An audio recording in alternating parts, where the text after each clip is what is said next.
Here's the problem with Netflix's Avatar: The Last Airbender. So I watched the show and I have a lot of things to say about it, and unfortunately the shit got the Netflix streaming, and it would deflate into a sad echo of the masterpiece that is Avatar: The Last Airbender. Spoiler warning, and 3, 2, 1. As we all know, Netflix likes to cater to as many possible audiences as it can. It cannot possibly fathom being controversial or, different, unique.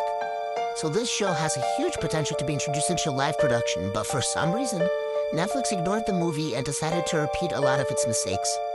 Yes, the cast was faithful and the story was faithful and the CGI was more realistic, but the characters were so flat. Overall, the story was rushed as hell, especially for taking 5+ years to get produced. The gang didn't really connect as a family, and each person was not distinct enough to bring out the best in each other like they did in the show.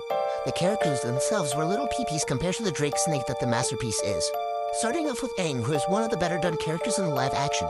His whole thing in the masterpiece was that he was a pussy and ran away, which caused the whole downfall of the air race, while also showing that he's a kid and he was ultimately not ready to save the race, so it's up to the audience to decide if it is his fault. No matter what the audience decided, his arc was completed by Aang accepting that the air race was gone and he couldn't do anything about it, so he had to focus on saving the world now. In the show, Aang was barely a child and was something of an adult trapped in a boy's body, which is literally true, but mentally he's still a kid. Moreover, the show went out of its way to show that Aang is not guilty in any way and was spoon-fed the moralness that the masterpiece had to offer. His show arc was that just the world he needs him and he fits in or something like that. Also, the first season was called Water, and Aang did not learn waterbending by the end, which is a little bothering, but I digress.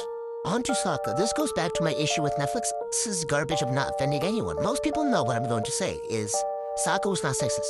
Sokka's whole arc, along with the Water Nation, is overcoming sexism. His banter with Katara is the literal way they find Aang.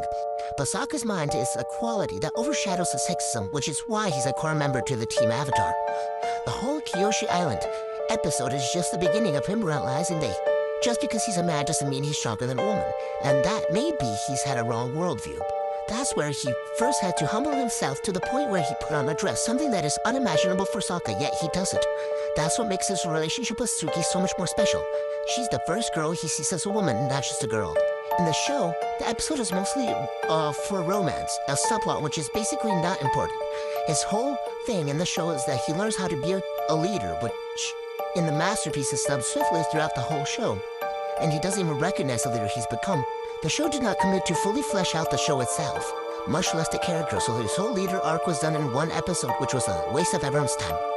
Now let's discuss Katara. She was alright. She didn't even have much of an arc, just a culmination to an ultimate girl pals power hole, which is stupid compared to the masterpiece.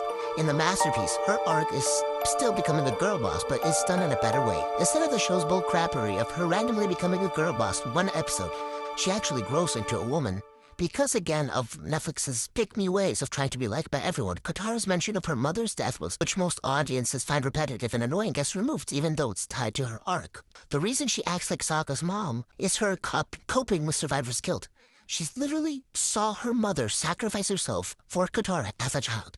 She assumed the role of a mother to compensate for her causing her mother's death. She brings up the death because she's only alive because her mom is dead. This is a thing that the show got right, which is that she is stunned as a waterbender because of these myths. But where the show and the masterpiece differ is where in the masterpiece she doesn't just cope with the death, but she becomes stronger because of these qualities. Her pulling the team and her caring for the team and being the mom of the group helps her realize she's stronger. It literally causes the change of the Northern Water Tribe. She doesn't win against Paku, but he teaches her, which is what she leads her to become a master, reassurance for a mother-like figure or someone to look up to, and to realize that she is strong, something she never had. Unlike the show, she just became a master because she said so, and she was this good on her own all along. Boom, no arc. Also, they chose to go with the path of her suppressing the grief of her mother, but they don't show its effects on her mental health. Just her bending, which is fixed in 1 minute. No arc again. Zuko and Iroh were pretty well done. They were faithful to their arcs. They may have been a little on the nose about their disloyalty to the Fire Nation. I like that for Iroh, but not for Zuko. He was still with the rage, and they could have shown that more, but they were fine. The most disappointing fumble was Azula, due to the fact that they showed her earlier in the show. Her introduction had to either show her submitting to madness or already mad, both of which were missing. Azula came off as whiny. She didn't manipulate enough people. She didn't steal the spotlight whenever she was there. She was not threatening. I did not believe that she was still mulling it over killing people. I did not believe that she would kill people.